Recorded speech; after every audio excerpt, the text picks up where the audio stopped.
नमस्कार दोस्तों।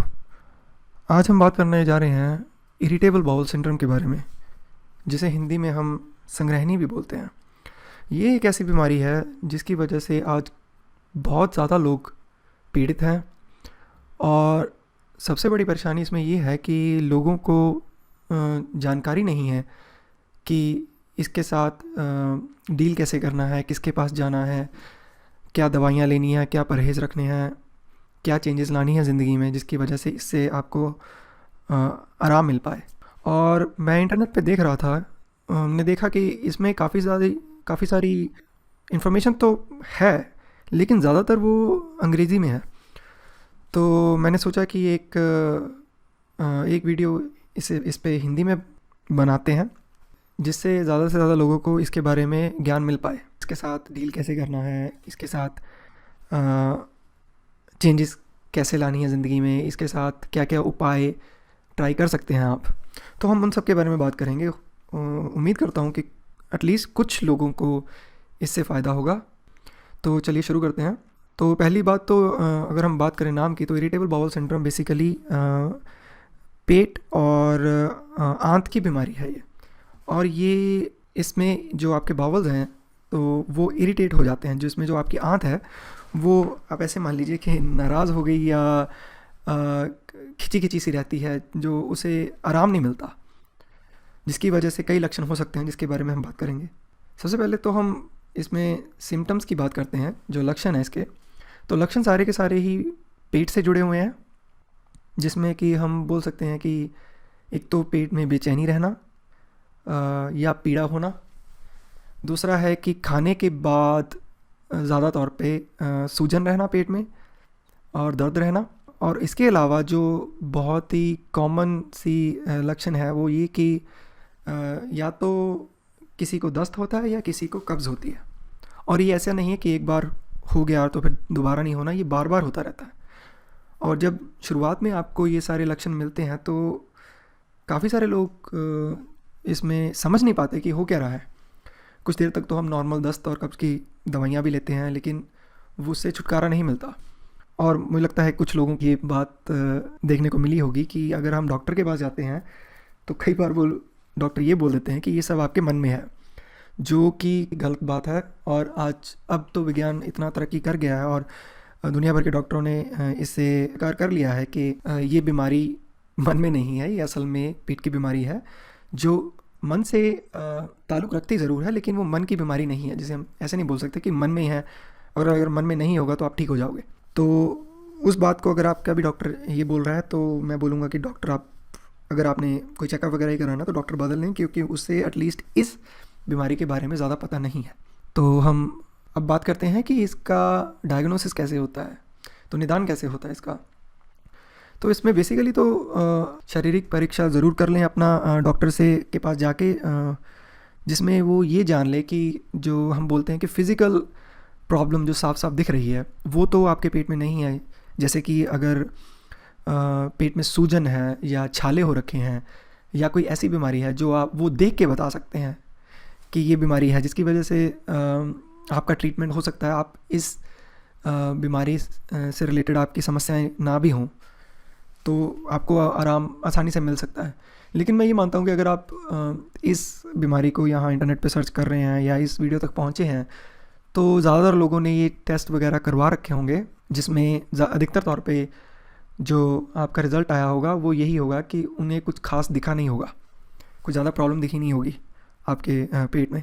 तो उसके बाद अगर हम बात करें तो बेसिकली जो क्राइटेरिया है जिसकी वजह से हम ये बोल सकते हैं कि किसी को आईबीएस की बीमारी है या संग्रहणी है, अगर आपको पिछले 3 महीने में हर हफ्ते कम से कम एक दिन या तो पेट में दर्द या तकलीफ़ किसी भी प्रकार की रही है तो आप काफ़ी ज़्यादा चांसेस हैं कि आपको आईबीएस है।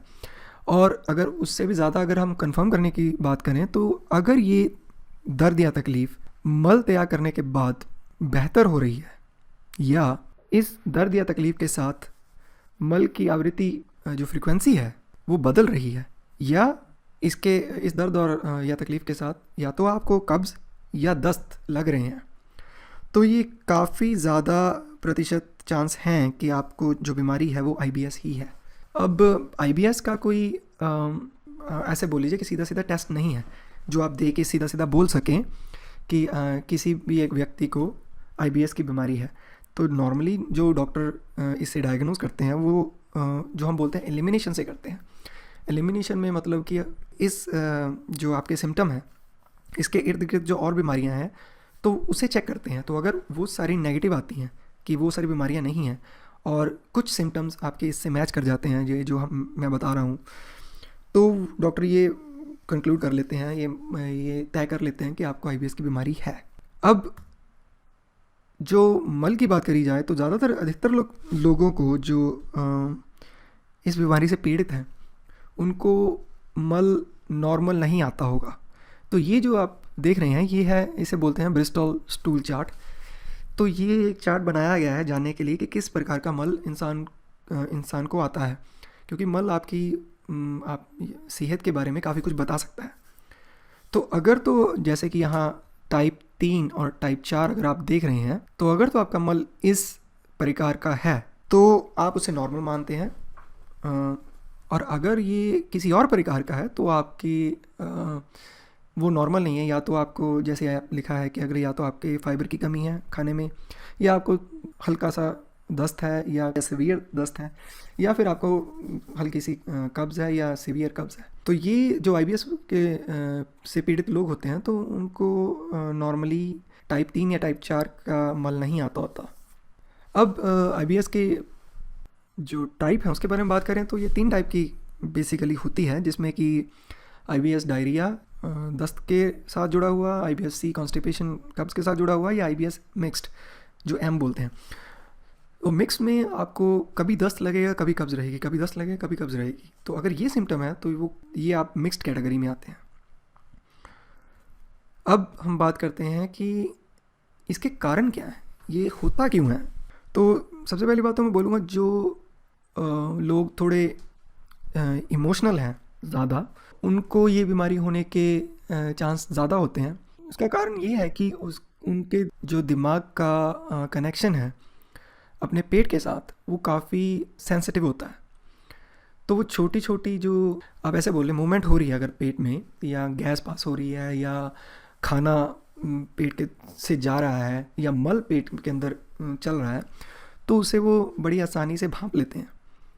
तो उनके जो हम इंग्लिश में बोलते हैं ऐसे ब्रेन और गट का जो कनेक्शन होता है वो काफ़ी ज़्यादा स्ट्रॉन्ग होता है, जिसकी वजह से उनकी जो आप ये देख रहे हैं तो हाइपर सेंसिटिविटी ऑफ गट भी सेम बात बोली जाती है कि आपका जो गट है, जो आपका आंतड़ियाँ हैं या पेट है, वो काफ़ी ज़्यादा सेंसिटिव है, और जिसकी वजह से आपका कंट्रोल थोड़ा, हम ये बोलते हैं कि आप दिमाग को ये नहीं करने देते, आप कुछ हद तक खुद करने की कोशिश करते हैं, अगर मैं ठीक तरीके से बोल पा रहा हूँ तो।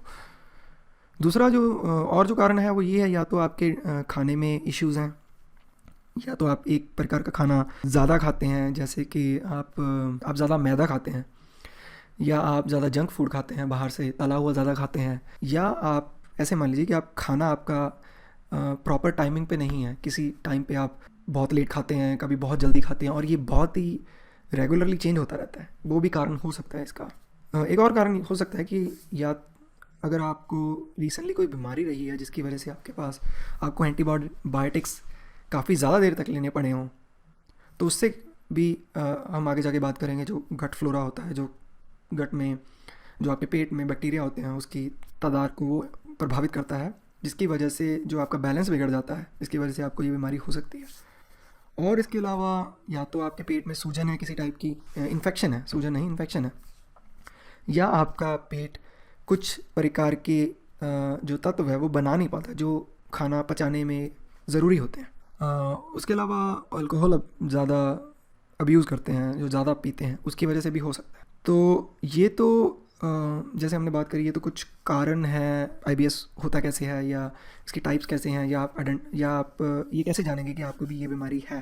तो अभी की वीडियो के लिए सिर्फ इतना ही है। तो आगे आने वाली वीडियोज़ में मैं काफ़ी सारी इन्फॉर्मेशन आपके साथ शेयर करने वाला हूँ, जिसमें कि इसे कंट्रोल कैसे करते हैं, इसकी ट्रीटमेंट के क्या क्या तरीके हैं, इसमें खाने का, सप्लीमेंट्स का, या इवन मेडिसिन्स का, हालांकि मैं डॉक्टर नहीं हूँ, लेकिन सिर्फ हम बात ज़रूर करेंगे कि कौन कौन सी मेडिसिन्स लोग नॉर्मली ट्राई करते हैं इसमें, या आपके लाइफस्टाइल चेंजेस का कौन कौन सी आपको करनी है इसे ठीक करने के लिए। और एक चीज़ मैं मतलब ये बोलना चाहूँगा कि ये हालांकि ये थोड़ी सी कठिन बीमारी है इस मामले में कि ये हर किसी व्यक्ति के लिए अलग किस्म की होती है, और हर किसी व्यक्ति को इससे आराम पाने के लिए अलग अलग तरीके से कुछ बदलाव करने पड़ते हैं।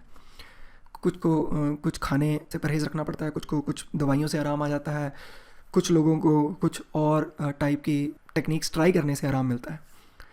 तो इस वजह से ये थोड़ी काफ़ी डाइवर्स, मतलब काफ़ी बिखरी हुई बीमारी है। तो इसका कोई नॉर्मली बीमारी कुछ ऐसी होती है जिसमें सभी को एक टाइप की अगर हम दवाई दे दें तो सभी को आराम आ जाता है, तो ये ऐसी बीमारी नहीं है।